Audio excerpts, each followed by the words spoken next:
کہ ذرا سوچیے اس پہلو کو کہ اللہ کے لیے کرنا ہے نا، کرنا فی بیوتکن، یہ عبادت کیوں نہیں لگتی ہمیں؟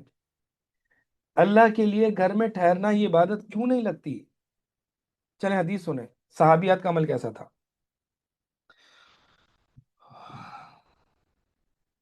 نماز پڑھنے جانے کے لیے ایک حدیث میں آتا ہے، مسند احمد کی حدیث ہے، ام حمید رضی اللہ تعالیٰ عنہ، یعنی وہ آتی ہیں نبی علیہ السلام کے پاس اور کہتی ہیں کہ یا رسول اللہ انی احب الصلاۃ معک، کہ اللہ کے رسول مجھے آپ کے ساتھ یعنی آپ کے پیچھے نماز پڑھنا جو ہے وہ پسند ہے، آپ کے پیچھے جماعت سے نماز، مسجد نبی میں آپ کے پیچھے اللہ کے رسول نماز پڑھنا پسند ہے۔ تو نبی علیہ السلام فرماتے ہیں قد علمت انکی تحبین الصلاۃ معی، کہ مجھے پتہ ہے کہ آپ لوگوں کو میرے ساتھ میرے پیچھے نماز پڑھنا پسند ہے، لیکن فرمایا وصلاتک فی بیتک خیر لک من صلاتک فی حجرتک، کہ تمہاری نماز تمہارے گھر میں تمہارے حجرے سے بہتر ہے۔ حجرہ اصل میں صحن کو کہتے ہیں، تو صحن سے بہتر نماز کہاں ہے؟ گھر میں۔ وصلاتک فی حجرتک، وصلاتک فی حجرتک خیر من صلاتک فی دارک، اور تمہارے حجرے میں صلات، تمہارے دار میں، یہ دار جو ہے وہ یعنی یہ صحن سے بھی ایک کھلا حصہ ہوتا ہے، اس سے بھی بہتر ہے۔ اور وصلاتک فی دارک خیر لک من صلاتک فی مسجد قومک، اور تمہارا دار میں نماز پڑھنا یہ تمہارے علاقے کی مسجد سے میں نماز پڑھنے سے بہتر ہے۔ وصلاتک فی مسجد قومک خیر لک فی من صلاتک فی مسجدی، اور تمہاری اپنی سوسائٹی کی مسجد میں نماز پڑھنا یہ میری مسجد یعنی مسجد نبوی میں نماز پڑھنے سے بہتر ہے۔ اللہ اکبر۔ ام حمید نے کیا کہا؟ کوئی سوال کیا؟ کوئی اعتراض کیا؟ کوئی غم کیا کہ یار یہ تو مجھے اجازت نہیں مل رہی گھر سے باہر نکلنے کی؟ نہیں، فرمایا فَأَمَرَتْ فَبُنِيَ لَهَا مَسْجِدٌ فِي أَقْصَى شَيْءٍ مِّن بَيْتِهَا وَأَظْلَمِهِ فَكَانَتْ تُصَلِّي فِيهِ حَتَّى لَقِيَتِ اللَّهَ عَزَّ وَجَلَّ، کہ ام حمید نے حکم دیا کہ ان کے لیے گھر کے سب سے اندرونی کونے حصے میں ان کے لیے ایک نماز کی جگہ بنا لی جائے، وہ اظلمی، اور سب سے جو اندھیرا حصہ ہے وہاں پر، فقان تصلی فیہ، اور نبی علیہ الصلوۃ والسلام کی اس حدیث کو سننے کے بعد وہ اسی جگہ نماز پڑھتی رہی یہاں تک کہ وہ اللہ سے ملاقات کر لی۔ یہ دیکھیں یہ جذبہ۔ تو وہ عورتیں جن کو نکلنے کا بہت، اب یہ دیکھیں نماز کے لیے نکلنے کی منع نہیں کرنا چاہیے، لیکن آپ دیکھیں یہ افضلیت، یہ کرنا فی بیوتکن، یہ عبادت یہ کب انجام دیں گے ہم؟ ام ورقہ بنت عبداللہ فرماتی ہیں کہ نبی علیہ الصلوۃ والسلام نے جب غزوہ بدر میں حصہ لیا تو میں نے ان سے کہا کہ اللہ کے رسول اذن لی فی الغزو معک امرض مرضاک لعل اللہ ان یرزقنی شہادہ۔ ام ورقہ کہتی ہیں کہ اللہ کے رسول مجھے آپ اپنے ساتھ جہاد میں لے جانے کی اجازت دیجیے، میں مریضوں کا خیال رکھوں گی، شاید کہ اللہ تعالیٰ مجھے بھی شہادت کی موت نصیب فرما دے۔ اللہ کے نبی صلی اللہ علیہ وسلم فرماتے ہیں کہ قری فی بیتک، اپنے گھر میں رہو، فإن اللہ تعالی یرزقک الشہادہ، کہ اللہ تعالیٰ تمہیں شہادت کی موت دے دے گا۔ تو بس فکانت تسمی شہیدہ، اس عورت کو شہیدہ کہا جاتا تھا، حالانکہ وہ جہاد میں نہیں گئی۔ یہ روایت صحیح ابو داؤد میں امام البانی نے اس کو صحیح کہا ہے۔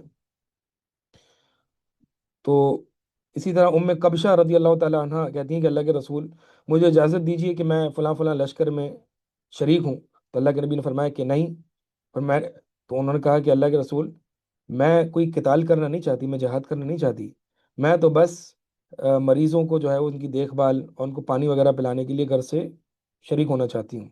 اللہ کے نبی نے فرمایا لولا ان تکون سنتا ویقال فلانۃ خرجت، کہ اگر تو یہ اس کو ٹرینڈ نہ بنا لیا جاتا اور اس کو طریقہ نہ بنا لیا جاتا اور یہ کہا جاتا کہ فلانا جو ہے وہ جہاد کے لیے نکلی تھی، تو میں لأذنت لکی، تو میں تمہیں نکلنے کی اجازت دیتا، ولکن اجلسی، لیکن تم اپنے گھر میں بیٹھے رہو۔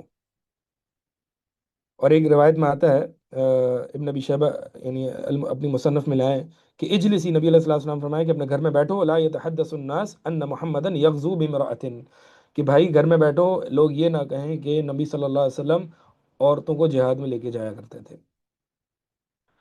جہاد فی سبیل اللہ یہ جہاد بالسیف ہے، اور جو ہے وہ جو دعوت دین ہے یہ جہاد بالقلم ہے، جہاد باللسان ہے۔ تو یہی باتیں ساری وہ جو ہیں، یہی باتیں ساری جہاد باللسان اور جہاد بالقلم میں بھی اپلائی ہوتی ہیں۔ تو آپ دیکھیں کہ یہ خواتین جو ہیں، اگر جن خواتین کو خواہش تھی کہ میں نبی علیہ الصلوۃ والسلام کے ساتھ جاؤں، حالانکہ لڑنے نہیں، صرف مریضوں کی دیکھ بھال کرنا ہے، لیکن اس پہ بھی نبی علیہ الصلوۃ والسلام نے منع فرما دیا. تو قرن فی بیوتکن، یہ معلمات کے لیے، یہ داعیات کے لیے اصل ہے کہ وہ اپنے گھر میں بیٹھی رہیں گی. ہاں، اگر کوئی ایک خواتین کے لیے، شیخ البانی نے یہ بات ذکر کی ہے کہ، اور دیگر اہل علم نے ذکر کی، اگر یہ کوئی خواتین کے لیے کوئی خاص ادارہ ہے جس میں صرف خواتین آتی ہیں، ان کی تعلیم و تعلم کا اہتمام ہوتا ہے، تو اس میں یعنی یہ ایک داعیہ جا سکتی ہے، شرط یہ ہے کہ فتنے اور ان چیزوں کا خدشہ نہ ہو. لیکن اصل مسئلہ جو اہل علم جو ذکر کرتے ہیں نا، وہ یہ ہے کہ یہاں جگہ جانا، فلاں جگہ جانا، فلاں جگہ جانا، ہر جگہ. یعنی یہ جو ہمارے یہاں ایک موٹیویشنل اسپیکرز کا ٹرینڈ نکلا ہوا ہے، پوسٹرز بن رہے ہیں کانفرنسز میں، 4 مرد کی تصویریں ہیں، 2 خواتین کی تصویریں ہیں. مجھے تو سمجھ میں نہیں آتا، کوئی حیا نہیں ہے، کوئی غیرت نہیں ہے کہ اس طرح سے اپنی تصویریں پوسٹرز میں لگا دینا خواتین کا. پھر کوئی حیا نہیں ہے ان مردوں کے ساتھ پوڈ کاسٹ کرنا. خواتین آپس میں پوڈ کاسٹ کر رہی ہیں، کوئی حیا نہیں ہے کہ وہ کیمرہ مین گور کے کیمرے میں دیکھ رہا ہے، پھر اس کے بعد ایڈیٹر کے پاس وہ جا رہی ہے. کوئی حیا نہیں ہے. یہ دین پڑھنے پڑھانے والی خواتین کا یہ حال ہو گیا ہے کہ ایڈیٹر، کیمرہ مین ان کو دیکھتے رہیں، ان کی ویڈیوز ایڈٹ کریں، اور ان کو کوئی شرم و حیا نہیں ہے کہ یہ آگے جا رہی ہیں. یہ بہت بڑی عجیب مشکل میں ہم پھنسے ہوئے ہیں. یہ خواتین جو ہیں وہ اس طرح سے جو دین کا کام کر رہی ہیں، جگہ سے جگہ جانا، پھر سوشل میڈیا پہ کچھ خواتین اپنا چہرہ نہیں دکھا رہی تو اپنا جسم دکھا کے دعوت کر رہی ہیں، کوئی اپنا ہاتھ دکھا کے دعوت دے رہی ہے، کوئی تحریریں اتنی ایموشنل قسم کی اور جذباتی قسم کی لکھ رہی ہے کہ اگلے مرد متاثر ہو رہے ہیں، کوئی آڈیو کلپ شیئر کر رہی ہے. بھائی کیوں؟ یہی بتایا کہ عورت نے دین کا کام اپنی انکلوز سرکلز میں، اپنے خاص محدود سرکلز میں کرنا ہے. پہلے کے دور میں اگر آپ اپنی والداؤں سے پوچھیں گے نا، تو ہر سوسائٹی میں ایک خاص آپا یا باجیاں ہوتی تھیں جو کچھ تھوڑی پڑھی لکھی ہوتی تھیں. تو محلے کی خواتین وہاں پہ ہفتے میں 1 2 دن وہاں پہ جمع ہو جاتی ہیں. اگر کوئی طہارت اور حیض کی مسائل ہوتے تو وہاں پہ چلی جاتی، ان سے پوچھتی، اور وہ خاتون اپنے گھر سے باہر نہیں نکلتی تھی. یہ مردوں کا طریقہ کار ہے کہ وہ یہاں جاتے ہیں، کبھی تبلیغ کے لیے یہاں جا رہے ہیں، کبھی وہاں جا رہے ہیں، کبھی اس جگہ جا رہے ہیں. خواتین کا تو یہ کام ہی نہیں ہے. ان کا دعوت کا طریقہ کار بالکل محدود ہے.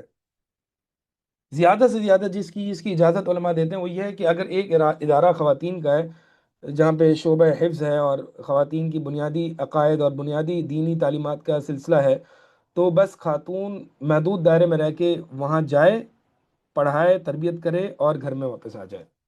اور یہ بھی تب جب گھر کی ذمہ داریاں ادا ہو چکی ہوں، اور کرنا فی بیوتکن ہی کو اصل سمجھا جائے، ٹرینڈ نہ بنایا جائے. آج جو ٹرینڈ ہمارے یہاں ہے جی، عورتوں کو بھی گھر سے نکالو، اور داعیات بھی نکل رہی ہیں موٹیویشن اسپیکرز کے نام پر، پھر ایک عجیب آوارگی اور تماشا بنا ہوا ہے دعوت دین کے نام پر. اصل مسئلہ یہ ہے کہ اصل مسئلہ یہ ہے کہ آج کی خاتون کو جو ہے نا، ہم نے، آپ دیکھیں اصل روٹ پہ جائیں، اصل کیا بات ہے کہ آج کی خاتون کو ہم نے 15 20 سال کالج یونیورسٹیز میں پڑھایا، اب گھر میں بیٹھنے کی عادت نہیں ہے. وقرنا فی بیوتکن سمجھ میں نہیں آتا. یعنی گھر میں ٹکے رہنے کی یہ جو عبادت ہے، اللہ کی عبادت کرنی ہے نا، تو یہ کریں، اللہ کو خوش کریں. گھر کے کسی کونے میں بیٹھ کے اللہ سے مناجات کرنے والی عورت کتنی خوش نصیب ہے. گھر کے کونے میں بیٹھ کے ایک عورت دین کا کام کرنے والی، اپنے محلے میں خواتین کو جمع کر کے وہاں پہ لانے والی کتنی خوش نصیب ہے. لیکن بد نصیبی ہے ایسی پوڈ کاسٹرز کی، ایسی اسکرین پہ آ کے، ٹی وی چینلز پہ آ کے، جیسے کہ امت کا ٹھیکہ انہوں نے ہی اٹھایا ہوا ہے.